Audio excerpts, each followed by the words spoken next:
மத பிரச்சாரத்தில் தொடர்ந்து ஈடுபடுவேன் என மூத்த IAS அதிகாரி உமாசங்கர் தெரிவித்துள்ளார். இந்த விவகாரம் தொடர்பாக தம் மீது எத்தகைய நடவடிக்கை எடுத்தாலும் அதை நீதிமன்றத்தில் சந்திக்க தயாராக இருப்பதாகவும் அவர் தெரிவித்துள்ளார். இது தொடர்பாக தந்தி டிவிக்கு அவர் அளித்த சிறப்பு பேட்டியை இப்போது பார்ப்போம். தமிழக அரசின் ஒழுங்கு நடவடிக்கை துறை ஆணையராக இருப்பவர் உமாசங்கர் IAS அவர்கள். அவருக்கு சமீபத்தில் தமிழகத்தின் தலைமைச் செயலாளர் ஞானதேசிகன் அவர்கள் ஒரு கடிதம் அனுப்பினார். அந்த கடிதத்தில் உமாசங்கர் அவர்கள் மத பிரசங்கத்தில் ஈடுபடக்கூடாது என அதில் குறிப்பிட்டிருக்கிறார். அவ்வாறு ஈடுபட்டால் சட்டப்பூர்வமாக நடவடிக்கை எடுக்கப்படும் எனவும் அவர் தெரிவித்திருக்கிறார். இது குறித்த விளக்கத்தை தருவதற்காக நம்மிடையே உமாசங்கர் IAS நம்மிடையே இருக்கிறார். அவரிடம் இது பற்றி கேட்போம். சார் வணக்கம். தமிழக தலைமைச் செயலாளர் ஞானதேசிகன் அவர்கள் உங்களுக்கு ஒரு கடிதம் மூலமா நீங்க பிரசங்கத்தில் ஈடுபடக்கூடாது அப்படிங்கிற ஒரு கடிதம் அனுப்பியிருக்காரு. அது பற்றி உங்களோட விளக்கம் என்ன? இது கிறிஸ்தவ சபையில போய் கிறிஸ்தவர்களுக்கு பேசுறத கேள்வி கேட்கறதுக்கு யாருக்கும் உரிமை இல்லை. அது என்னுடைய தனிநபர் சுதந்திரம், என்னோட பர்சனல் லைஃப். அது தனிநபர் சுதந்திரம். ஆர்டிகல் 19, ஆர்டிகல் 25 இந்தியன் கான்ஸ்டிடியூஷன் படி இதுல அரசாங்கம் தலையிட்டதுக்கு இதுல அனுமதி கிடையாது. இது தனிநபர் சுதந்திரம், என் பர்சனல் வாழ்க்கை. இதை அவங்க போகக்கூடாதுன்னு சொல்லியிருக்காங்க. ஆனா அரசாங்கம் சொன்னதுக்கு என்னங்க, இயேசு எனக்கு சொன்னதுனால நான் அதுக்கு கட்டுப்பட்டு 7 கூட்டங்கள் இந்த வாரம் இருந்தது. 7 கூட்டத்தை ரத்து பண்ணிட்டேன். இன்னைக்கு சாயந்தரம் ஆவரக்குளத்தில் பேச வேண்டியது, அதை எல்லாத்தையும் ரத்து பண்ணிட்டேன். இப்ப அரசாங்கத்தோடையும் வேற ஹைகோர்ட் வழியாக இதை எடுத்து என் தனிநபர் சுதந்திரத்தை நான் நிலைநாட்டுறதுக்கு நான் முயற்சி பண்ணுவேன். நடத்தை விதிகள் 1968 படி விதியின்படி நீங்க செய்யறது ஒரு நல்லிணத்துக்கு எதிரானது, அது தடை செய்யப்பட்டிருக்கு அந்த விதியின்படி அப்படிங்கிற மாதிரி ஞானதேசிகன் அவர்கள் கடிதத்தில் குறிப்பிட்டிருக்கிறதா சொல்லப்படுது. அது பற்றி உங்க கருத்து? அது நடத்தை விதியே கிடையாது. அதாவது ஒரு சப்ஸ்டான்சிவ், இந்த கரப்ஷன் பண்ணினா அப்படின்னு சொல்லிட்டு அடுத்தது எல்லாரமும் நல்லா இருக்கணும் அப்படிங்கறத ஒன்று ஆட் பண்ணுவாங்க. இது சப்ஸ்டான்சிவ் விதியே கிடையாது. அதனால சும்மா இல்லாத விதி ஒன்ன கோட் பண்ணியிருக்கிறாங்க. ஒரு கிறிஸ்தவ சபையில போய் கிறிஸ்தவர்களுக்கு பேசுறது, இது எந்த விதத்துல நன்னடத்தை விதியில அது வரும்? இந்து கோயிலுக்கு நான் போய்கிட்டு தான் இருந்தேன். திருவாரூர்ல இந்து கோயிலுக்கு ரெகுலரா போய்கிட்டு இருந்தேன். போய் கும்பாபிஷேகங்கள் எல்லாம் போய் இனாகுரேட் பண்ணினேன். அங்க உள்ள தேரை இழுத்தேன். 2 வருஷம் தேர் இழுத்தேன். திருவாரூர் தெப்பக்குளம் தமிழ்நாட்டிலே ரெண்டாவது பெரிய தெப்பக்குளம். அதை நான் தூர்வாரினேன். லைன்ல போய் நின்று நானே எல்லாம் பண்ணினேன். அதுல மக்கள் தண்ணியில விழுந்து பக்தர்கள் செத்து போயிடக்கூடாதுன்னு சொல்லி கிரில் கம்பி போட்டேன். உள்ள ஒரு கிரில் கம்பி, வெளியில ஒரு கிரில் கம்பி போட்டேன். 2000 வருஷத்துல இருந்து இன்னைக்கு வரைக்கும் ஒரு ஆள் சாகல. இதெல்லாம் பண்ணினேன். அப்ப கேள்வி கேட்கல. இப்போ கிறிஸ்தவ சபைக்குள்ளேயே நான் போகக்கூடாதுன்னா இது என் தனிநபர் சுதந்திரத்துக்கு எதிராக நடத்தப்பட்டுள்ள ஒரு யுத்தம். அது அவங்களுக்கு ரைட்டே கிடையாது. கவர்மெண்ட்டுக்கு ரைட்டு கிடையாது, இந்து முன்னணிக்கு ரைட்டு கிடையாது, பிஜேபிக்கு ரைட்டு கிடையாது, காவல்துறைக்கு இதுக்கு கேட்கறதுக்கு ரைட்டு கிடையாது. தப்பான முறையில் அந்த உத்தரவு போட்டிருக்காங்க. இதை குறித்து ஹைகோர்ட்ல கண்டிப்பா இது சேலஞ்ச் பண்ணப்படணும். இது இனி மேற்கொண்டு நீங்க இந்த மாதிரி மத பிரசங்கத்தில் ஈடுபடும் எண்ணம் இருக்கா? அது பற்றி உங்க கருத்து? இயேசுவை ஏற்றுக்கொண்ட ஒவ்வொரு மனுஷனுக்கும் இயேசு கொடுத்திருக்கிற ஒரே கட்டளை, போய் நீங்கள் புறப்பட்டு போய் சகல மனுஷருக்கும் சகல ஜாதிகளுக்கும் சுவிசேஷத்தை பிரசங்கிங்க. இயேசு ஒருவர் தான் பரலோகத்துக்கு வழின்னு சொல்லி இந்த சுவிசேஷத்தை எல்லாருக்கும் பிரசங்கிங்கன்னு சொல்லி இயேசுவை ஏற்றுக்கொண்ட ஒவ்வொருத்தருக்கும் அவர் இயேசு கட்டளை கொடுத்திருக்காரு. அந்த கட்டளை இந்த அரசாங்க உத்தரவு எல்லாத்துக்கும் மேல, அது கண்டிப்பா பண்ணித்தாக்கணும். அதனால இப்பத்தைக்கு அரசாங்க உத்தரவுக்கு மரியாதை கொடுத்து, அவங்க சட்டத்துக்கு புறம்பா அந்த உத்தரவு கொடுத்திருந்தாலும் அதுக்கு மரியாதை கொடுக்க சொன்னார் இயேசு. மரியாதை கொடுத்து ரத்து பண்ணியிருக்கேன். இப்ப ஜனவரி, பிப்ரவரியில, மார்ச்ல இன்னும் நிறைய கூட்டங்கள், ஏப்ரல் வரைக்கும் கூட்டங்கள் இருக்கு. இது என் தனிப்பட்ட நபர். சனிக்கிழமை ஞாயிற்றுக்கிழமை நான் எங்க போறேன், சாயந்தரம் 6 மணிக்கு மேல நான் என்ன பண்றேன், அது என்னோட ரைட், பர்சனல் ரைட். இது ஒன்றும் தீவிரவாதம் கிடையாது. கிறிஸ்தவ சபைக்குள்ள போய் பேசுறது, கிறிஸ்தவர்கள்ட்ட போய் பேசுறது, அது தீவிரவாதம் இல்லையே. இது யாருடைய ரைட்டையும் இது பாதிக்கல. இது என்னோட ரைட்டு. இது இந்து முன்னணிக்காரங்க எங்க ரைட்டை பாதிக்குதுன்னா என்ன விதத்துல பாதிக்குதுன்னு அரசாங்கம் கேட்கணும்.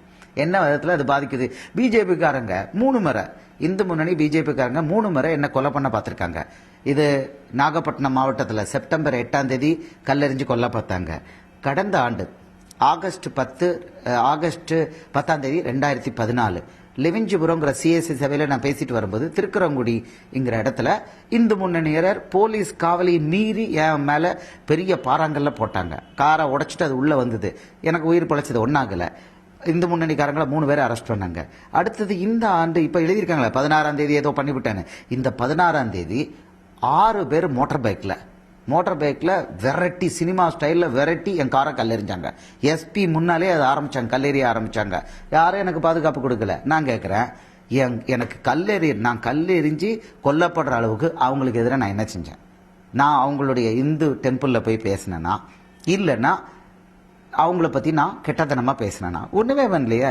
நான் கிறிஸ்தவர்கள் போய் பேசுறேன், கிறிஸ்தவர்கள் சர்ச்சில் போய் பேசுறேன், கிறிஸ்தவர்கள் கன்வென்ஷன்ல பேசுறேன். இதுல என்ன தப்பு?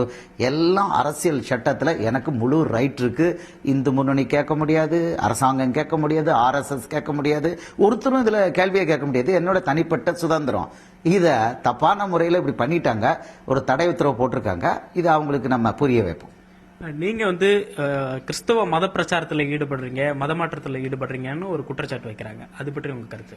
ஐயா, மத பிரச்சாரம்ங்கிறது அது பெரிய விஷயம். நாம் பிரச்சாரம் பண்றது இயேசுவை பத்தி. இயேசு நல்லவர். நான் 2008 சாக போனேன். அரசாங்கங்கள் தொடர்ந்து நான் நேர்மையா இருந்தனால எனக்கு தண்டனை கொடுத்தாங்க. இன்னைக்கு வரைக்கும் நேர்மையா இருந்தனால எனக்கு தண்டிச்சிருக்காங்க. எனக்கு சென்ட்ரல் எனக்கு பிரின்சிபல் செக்ரட்டரி ப்ரொமோஷன் கொடுக்கல. எது கொடுக்கலன்னு கேளுங்க, அவங்கள்ட்ட ரீசன் கிடையாது. நான் நேர்மையா இருந்து பொது சொத்தை அரசியல்வாதிங்க கொள்ளையடிக்கும் போது அதை தடுத்து கேட்கும் பொழுது என்னைய தொடர்ந்து பனிஷ் பண்ணியிருக்காங்க. யாரும் கேட்கறதுக்கு இல்லை. 2008 இப்படி பண்ணும் பொழுது நான் என்ன செத்துடலான்னு நினைச்சேன். அப்ப இயேசு வா மகனை ஏன்ட்ட வான்னாரு. இயேசுவை ஏற்றுக்கிட்டேன். என்னை யாரும் கன்வெர்ட் பண்ணல, நானா தான். அதனால இந்த கன்வர்ஷன் அப்படிங்கிறது அது போகஸ், ஏமாத்து. மத பிரச்சாரம், நான் மதத்தை பத்தி பிரச்சாரம் பண்ணல. எனக்கு உயிர் கொடுத்த இயேசு, எனக்கு வாழ்வு கொடுத்த இயேசுவை பத்தி சொல்றேன். பிறகு அப்படி நான் சொல்லும் பொழுது மக்களுக்கு வியாதி எல்லாம் படப்படப்படம் குணமாகுது. அர்த்தரைட்டிஸ் வியாதி மேஜிக் மாதிரி குணமாகுது. ஆஸ்மா வீசிங் வியாதி மேஜிக் மாதிரி குணமாகுது. பிள்ளை இல்லாதவங்களுக்கு பிள்ளை கிடைக்கு. இது என்னது? படப்படப்படம். இதெல்லாம் வீடியோல இருக்குது. ஆபீஸ்ல வர்றாங்க, ஒரு நிமிஷம் பிரேயர் பண்றேன், வியாதி குணமாகுது. கோஆப்டெக்ஸ்ல 3 வருஷத்துக்கு முன்னால கண்ணு குருடா இருந்த பையனுக்கு பிரேயர் பண்ணேன், அவனுக்கு ஒரு ரேர் டிஸார்டர், உடனே சரியா போயிட்டு. மனுஷனால மெடிக்கல் ஹிஸ்டரி அல்லது மெடிக்கல் சயின்ஸால கியூர் இல்லாத டிசீஸ் சரியா போச்சு. ரைட். சோ நான் மத மாற்றம் பண்ணல, மத பிரச்சாரம் பண்ணல. நான் பேசுறது இயேசுவை பத்தி பேசுறேன். 99.99% கிறிஸ்தவர்கள்ட்ட தான் பேசுறேன். ஆனா இனிமே இந்துக்கள்கிட்ட பேசுவேன், முகமதியர்கள்ட்ட பேசுவேன். அது என் ரைட், அதுவும் என் ரைட்டு. ஒருத்தரும் கேள்வி கேட்க முடியாது. இப்போ நீங்க மதமாற்றம் பண்ணலாலும் இயேசு பத்தி பேசும் பொழுது அப்போ அவர்களை கிறிஸ்தவத்துக்கு மாற்றும் முயற்சியா தானே அதை பார்க்கப்படும். Very good. நான் அதுல அரசியல் சாசன சட்டத்துல உங்களுக்கு நான் சொல்றேன், பிரிவு 25 என்ன சொல்லுதுன்னு எல்லாருக்கும் தெரியணும்.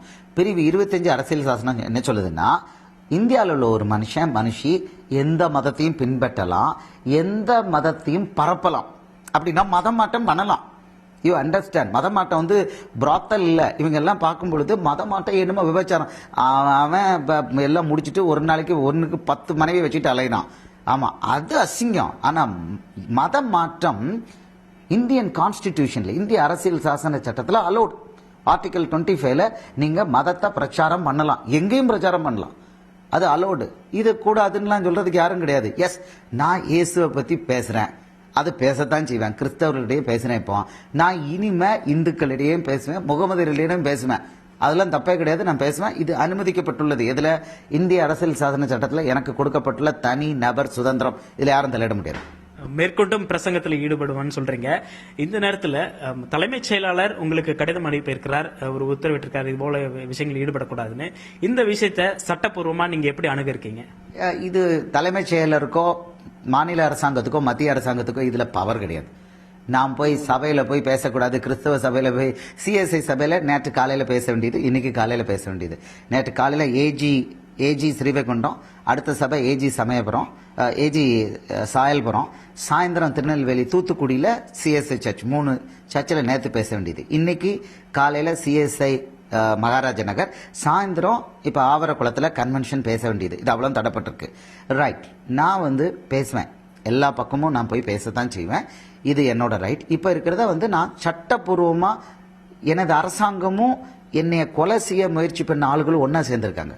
இப்ப இவங்க தான் இந்த இந்து முன்னணி BJP காரங்க தான் 3 முறை என்ன கல்லெறிஞ்சி ஓட விரட்டி கல்லெறிஞ்சி கொலை பண்ண பார்த்தாங்க. இவங்களோட இப்ப அரசாங்கமும் போலீஸும் சேர்ந்திருக்காங்க. அதனால இவங்கள்ட்டே போய் நியாயம் கேட்டானா எங்க இருந்து நியாயம் கேட்கறதுக்கு? வேற வழியே இல்ல. நான் ஹைகோர்ட்டுக்கோ சுப்ரீம் கோர்ட்டுக்கோ போய் ஐயா காப்பாத்துங்கன்னு அங்கதான் போய் நிக்கணும். என்னோட ரைட்டை நான் எஸ்டாப்ளிஷ் பண்ணுவேன்.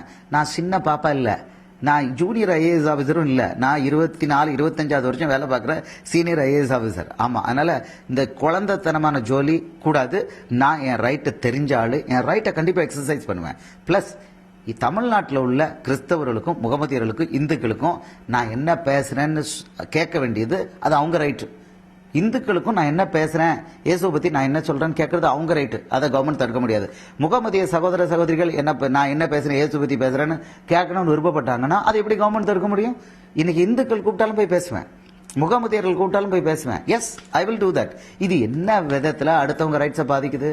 அவங்க கூப்பிடுறாங்க நான் போறேன், கிறிஸ்தவர்கள் கூப்பிடுறாங்க நான் போறேன். இப்போ இந்துக்கள் இவங்க சொல்றாங்க, இந்து முன்னணி பிஜேபி இவர் போகக்கூடாது, மதம் மாற்றம் பண்றாரு. இவங்க போய் இந்து மதத்தை பரப்பட்டுமே, யார் வேண்டான்னா? இவங்க என்ன பண்ணாமையா இருக்கிறாங்க?